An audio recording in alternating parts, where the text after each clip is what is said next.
So Apple basically set a new standard in smartphone durability when the ceramic shield glass on the iPhone 12 series didn't crack in any of our drops, even the one from higher up at just under 1.5 meters. So this year with the iPhone 13, we're gonna skip the lower drops altogether and do them all from that higher height to see if the iPhone 13 Pro Max is as durable as its predecessor despite being a little bit heavier, and to see how well it stacks up to its biggest competition in the Galaxy S21 Ultra. Let's find out.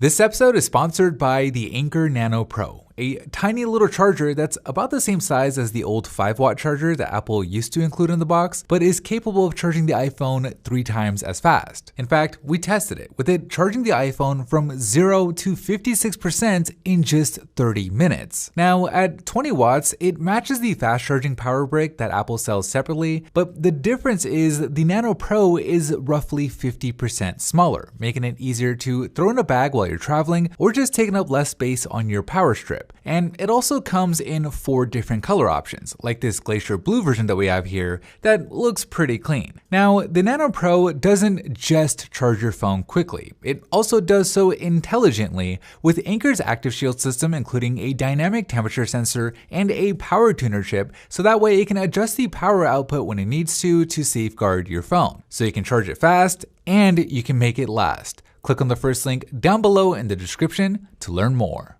Round number 1, backdrop. In 3, 2, 1.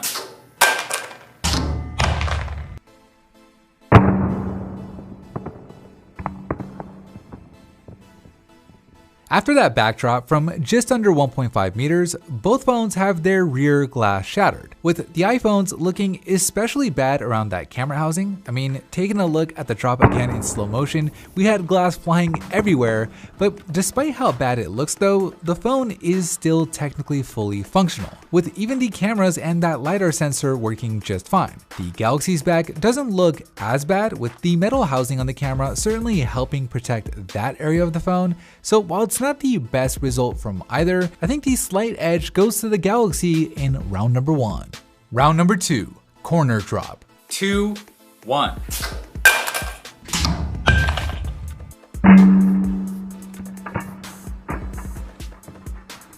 Both phones handled that corner drop pretty well. The screens remain undamaged and everything else is still fully functional, but in terms of the damage to the corners themselves, the iPhone fared better here, with its stainless steel frame getting way less scuffed compared to the Galaxy's aluminum, giving an easy win to the iPhone in round number 2. Round number 3, face drop. 3, 2, 1.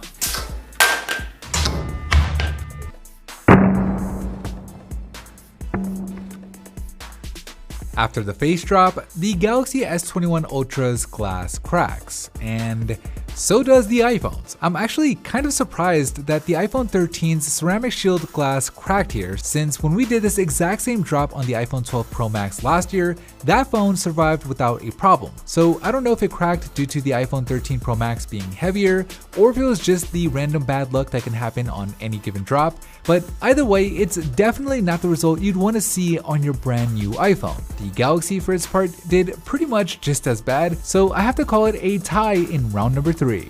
Bonus round. Despite all of the shattered glass, both phones still remain fully functional. So we move on to the bonus round, where we're dropping these phones up to 10 times onto steel in order to test their impact and shock resistance. After that first bonus drop, while the initial damage obviously got a bit worse on each phone, both phones still seem to be working just fine, so we'll keep on going.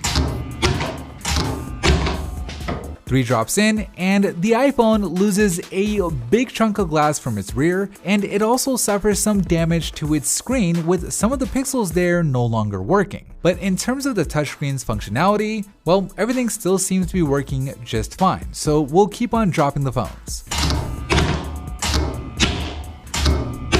6 brutal drops in, and this time it's the Galaxy that's having trouble, with its screen just freaking out. Now, the good news here is it did seem to recover after we locked and unlocked it, but it's definitely something we'll have to keep an eye on in the next drops.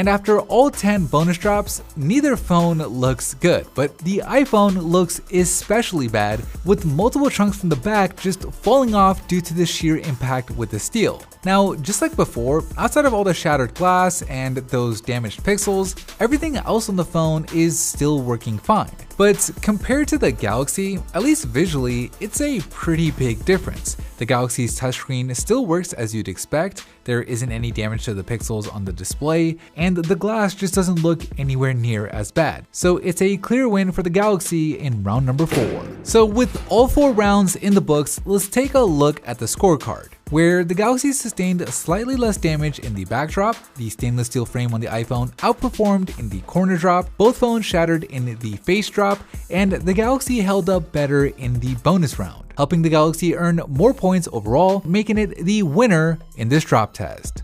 Anyways, that is it for me in this video. Thank you for watching, and as always, I'll see you in the very next episode.